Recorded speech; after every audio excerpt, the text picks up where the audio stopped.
End of the day with Ray. Hello, my friends. Well, folks, today we want to jump on that gigantic, sharp, interactive board. I want to share my thoughts on the big breaking story out there, the rumor story that Ares Capital is going to dump a big chunk of Visual Edge IT into DEX Imaging.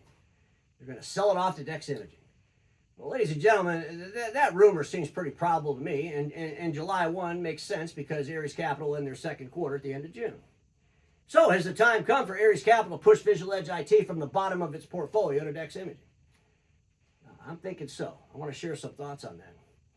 But, you know, I got to tell you, folks, I also have to do a quick update on the Marco and Konica Minolta story. I know I talked about this a lot, but it's very, very important, and obviously no one else in the industry wants to talk about it.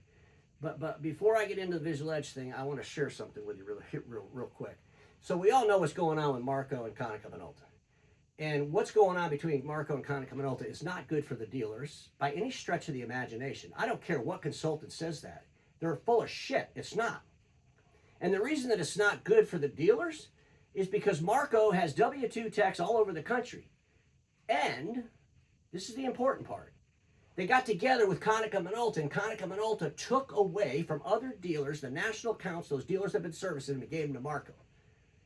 I don't give a flying crap if a dealer wants to have W-2 techs all over the country. That's great for that dealership, right? It's great for that dealership. But when they used a contract that I was really upset about when it got blessed by the BTA lawyer to take accounts away from dealers to then give them to Marco with just W-2 techs in that territory, that is a threat to the entire infrastructure of the dealers. And we need to have more people talking about this. We need to have more analysts critical of this. And so now, all through today, all through tomorrow, and all over the weekend, I need all the dealers to start thinking about this and think about it really hard. Marco is an OEM of service by their own admission. They sat there in an interview with a guy with a hat and they told the whole world we're an OEM of service. The key word, the key letters are OEM. Marco should no longer be considered a dealer, and I am thinking all dealer associations should revoke their dealer memberships. And that's just, folks, you got to start thinking about this.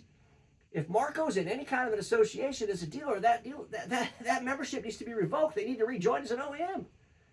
You know, if they're on any advisory councils out there, they need to be thrown off them. They're an OEM. They're no longer a dealer. And they have a footprint, and all they got to do is find a couple more OEMs that are willing to do what Konica Minolta did, and they're going to completely disrupt the shit out of the dealer network and the infrastructure of the whole entire dealers. And I think the dealers need to be fully aware of that, and they need people to help them fight for that. They really do, because I think about some of these consultants and analysts out there, you can't talk out of both sides of your damn mouth. You talk about how much you care about the young people. You know, you talk about how much you care about the dealers. But then when there's something threatening the younger generation, and this is definitely threatening the younger generation, those children of the owners that are taking over these dealerships, you know, this is a threat to them. This is a threat to all the employees. I think about all those analysts, if they were vocal, and they started being vocal on Visual Edge IT back in that third quarter of 2023. Think about all the employees that would have been better prepared for what happened to all those employees around the shares of Visual Edge IT at the end of December of 2025. Again, our industry's media and our industry consultant, you cannot have it both ways. You either care about the dealers, you care about the younger generation. When you need to be critical of what's a threat to that, you need to be able to say it. We need to grow up a little bit, is what I'm saying. Now let's go back to the Visual Edge story. I shared this slide when I found out that the Ares Capital leadership that handled the Visual Edge IT account changed. When they got a new portfolio manager in, I asked this question: is the replacement portfolio manager grounded in reality? And I was saying, hey, I did an episode one time and I suggested that Visual Edge IT gets split up by its pieces, sell it off in pieces to be better, right? And boy, I tell you what, maybe that new portfolio manager is grounded in reality. Maybe he watched this episode and was positioned to do just that. We'll see what happens July 1. But ladies and gentlemen, I put together this cartoon with some great help from my good friend over there at Google, Nano Banana. And I wanted to do a satire cartoon regarding the Football Hall of Fame and Visual Edge IT, and I wanted it to be really, really bad. I mean, I wanted it just to slap it right upside the head. The most satirical thing I've ever done. So you can see this old man here wearing a Visual Edge IT t-shirt. You can see this lady over here with her Visual Edge IT apparel on. And above the picture it says, "This will the Hall of Fame give back sponsorship money?" And then this lady who's with The old man at Visual Edge IT says this: CEO forgot we had a loan and non-accrual, and our lender took massive loss on us, so can we get our money back? And they're talking to the person that's responsible at the Hall of Fame for the sponsorships. And the reason I wanted just to throw that in the face of Visual Edge IT, past and current leadership, is because y'all remember this. I mean, I talked about it a lot, but I was so disgusted by it when I saw it. But do you remember when the old CEO of Visual Edge IT sat there with the guy with the hat and made this statement? This is a great thing to do if you can afford to do it, talking about the Football Hall of Fame. And I'm like, holy crap, how arrogant and disgusting is this? And that's why I put together that satire cartoon. Now do you see? It makes a lot of sense, right? Ladies and gentlemen, it's almost been a year now, right? July 1, there was a new CEO appointed over there at Visual Edge IT, and the old CEO became the chairman of the board, and I thought, oh, how crazy is that? But, a little bit into the new CEO's tenure, he decided to have an article published in the Industry Analyst's blog, the guy with the hat's blog. They called it an interview. I question that it's not an interview because they didn't share any of the questions the guy with the hat asked. It was an article. But in that article, the new CEO of Visual Edge talked about things like putting the names of all the technicians on the vehicles like fighter jet pilots. He talked about certifying all the copier techs, giving them A+ certifications, and I thought, holy crap, and the more I read, and I showed the whole thing, and I drew on it, and I said, holy crap, I don't have confidence it's going to work. And I gave that gentleman like a year. I guess, if that rumor's true, and DEX Imaging gets a big old chunk of Visual Edge IT, well, that was accurate about that, it'd be a year, right? And it wouldn't be anything like he thought it would be, right? Ladies and gentlemen, I shared my thoughts on why DEX Imaging would be the player to buy Visual Edge IT, and I did this October of 2025, kind of reinforced this thinking.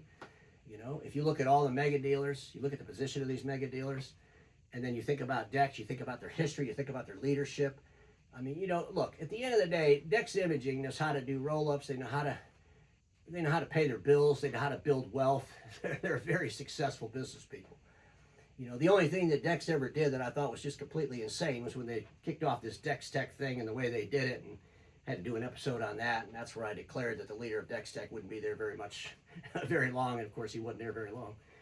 But I still believe that if Ares Capital is going to unload Visual Edge IT, DEX Imaging is a great place to do it, because DEX Imaging, first of all, they're not going to overpay for crap, and they're a place that you could probably take something that's been failing miserably for a really long time, throw it over to DEX. DEX gets a really good deal on it. Ares Capital can go focus on things that they'd rather focus on, and everything's good, right? I really do believe that this rumor really does make a lot of sense. And DEX would definitely be the mega dealer that would be doing a big chunk of it, right? If not all of it. Ladies and gentlemen, I've shared the 10Qs and the 10Ks over the years, and these were always important. We'd have people that work at, Visual Edge tell all the employees that, well, none of this can be true because Ray's the only one talking about it. Again, you think about that old CEO at Visual Edge IT was literally betting that the industry's media and analysts would continue to pander versus talk about things that could help people. They were betting on it. Like, oh, yeah, Ray the only one to talk about this. I mean, none of the industry and analysts are going to talk about this. I mean, if they talk about this, we're sure not going to invite them to our party. Ladies and gentlemen, my God, these are staggering numbers. At the end of December 31st of 2023, the loss of that year, $48 million. At the end of 2025, another $37 million. It's crazy. And we're running around, our industry media analysts, giving these folks platforms to talk about how fantastic things are going at Visual Edge IT. There was some leadership changes at Visual Edge IT. We all know we got the new CEO. And the new CEO brought in some leaders for him, And he had this product officer, and the product officer has been there like 8 months. Is the product officer still there? How many of these leaders are actually still there? What's going on at Visual Edge with this? And folks, I shared this before, but I'm going to share it again because I think it kind of sets the tone for what I see as the culture over there at Visual Edge IT, the executive leadership culture. They have this page where it says our executive leadership team, and it says executive management team, hashtag We Are Vet. And I yelled at him about this before. I said, We Are Vet should be the whole entire company, not the leaders, okay? And so the question I want to ask the leaders that are still there, right? Is the new hashtag going to be We Were Vet? I mean, because, you know, you're claiming you are vet. So are you going to claim we were vet when the time comes? Ladies and gentlemen, I went back to Nano Banana and I said, I need a visual of the near future of Visual Edge IT. Give me a visual of the near future of Visual Edge IT. And this is what Nano Banana came up with. Boy, I got to tell you, that artist over there at Google is amazing. But you can see here the Aries Capital person. You can see DEX walking through that door bold and confident. You can see over here the Visual Edge IT. Ah! And then Aries is screaming. Visual Edge IT is failing. You've let us down. DEX Imaging, take them over now. Could this be the visual for the near future of Visual Edge IT? What happens next hopefully awakens the industry to the dangers of obsessive, nonsensical pandering. This story, the story about Marco, and so many other stories that our industry is being neglected from getting any kind of critical critiquing from the media and analysts is crippling our industry. And we need to demand more from these folks. And I'll continue to do what I do because everybody watching me knows this. Status quo is the killer of all that'll be invented. Don't get stuck there, and I'll see y'all tomorrow.